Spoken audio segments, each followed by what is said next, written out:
Je travaille au FC3R, donc le Centre français pour les 3R, qui œuvre pour le remplacement, la réduction et le raffinement de l'expérimentation animale en France. J'y suis responsable des appels à projets et des prix 3R, donc je m'occupe principalement du financement de la recherche, mais on a aussi d'autres missions communes en équipe de communication, de formation et d'ingénierie de projet.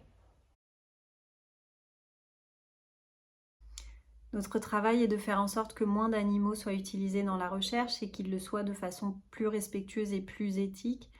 Donc pour cela, on essaye de développer le recours aux alternatives, notamment celles qui sont plus robustes, plus reproductibles, plus pertinentes pour la santé humaine, donc par exemple comme les organoïdes ou les organes sur puce, qui sont élaborés à partir de cellules humaines, de cellules de patients, ou encore la modélisation numérique à partir de données cliniques.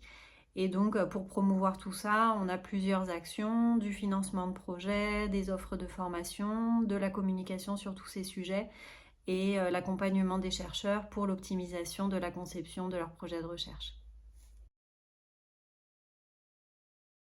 Mon métier est très administratif, je passe beaucoup de temps sur l'ordinateur, j'ai notamment beaucoup de réunions avec mon équipe ou des réunions de suivi d'avancement de projet avec des chercheurs. Je crée, coordonne des webinaires, par exemple, qui accueillent des centaines de personnes. J'élabore des pages web, je fais des interviews, je peux rédiger des actualités pour le site du FC3R. Pour ce qui est vraiment des appels à projets, donc je mets à jour des tableaux de suivi de projet, j'échange avec les services juridiques et financiers pour la rédaction des textes, pour l'élaboration des conventions avec les lauréats.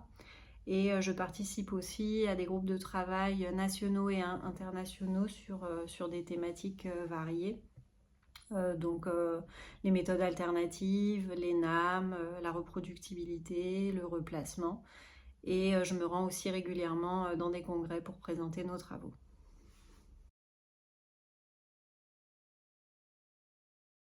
Mon travail me plaît pour plein de raisons. Déjà, je baigne au quotidien dans les projets de recherche. C'est vraiment très intéressant, très enrichissant. J'en apprends tous les jours. En plus, avec toutes ces nouvelles technologies qu'on essaye de promouvoir, les organoïdes, les assembloïdes, les organes sur puce, la modélisation numérique, l'utilisation de l'intelligence artificielle en sciences, j'ai vraiment l'impression d'être aux premières loges pour poursuivre la science de demain. J'ai aussi l'impression de faire quelque chose d'utile, de participer à l'amélioration des pratiques, à rendre la recherche plus éthique et ça aussi, ça me plaît beaucoup. Et enfin, j'aime que mon travail soit si varié. Je peux gérer un gros appel à projet et le lendemain participer à l'élaboration d'une BD sur les 3R. Donc je m'ennuie jamais et c'est super.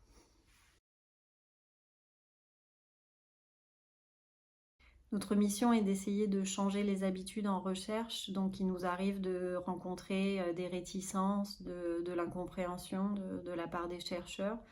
Et même lorsqu'ils sont bien acceptés, les changements qu'on prône demandent du temps, des nouvelles compétences, parfois du nouveau matériel, de nouvelles ressources. C'est long à mettre en place et on ne visualise pas toujours les effets de notre travail. J'ai fait un cursus universitaire, donc j'ai commencé par une licence de biologie moléculaire de la cellule à l'université de Marseille, Lumini. Puis j'ai intégré le magistère européen de génétique de l'université Paris 7.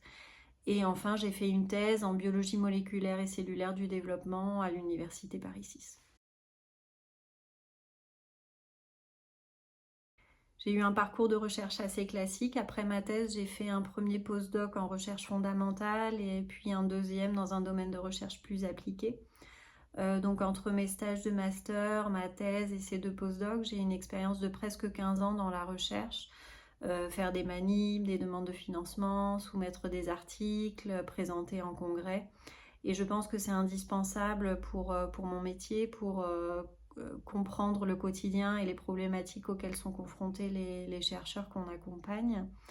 Mais il y a aussi des connaissances et des compétences que j'ai acquises par des activités extra-professionnelles et qui me servent beaucoup pour ce poste. Donc par exemple, je fais partie depuis plus de 10 ans d'associations, de comités d'éthique en expérimentation animale, de structures du bien-être animal. Et j'ai cofondé en 2014 une association de replacement des animaux de laboratoire, White Rabbit, que j'ai présidée pendant 6 ans. Et toutes ces expériences me sont aussi très utiles pour ce travail.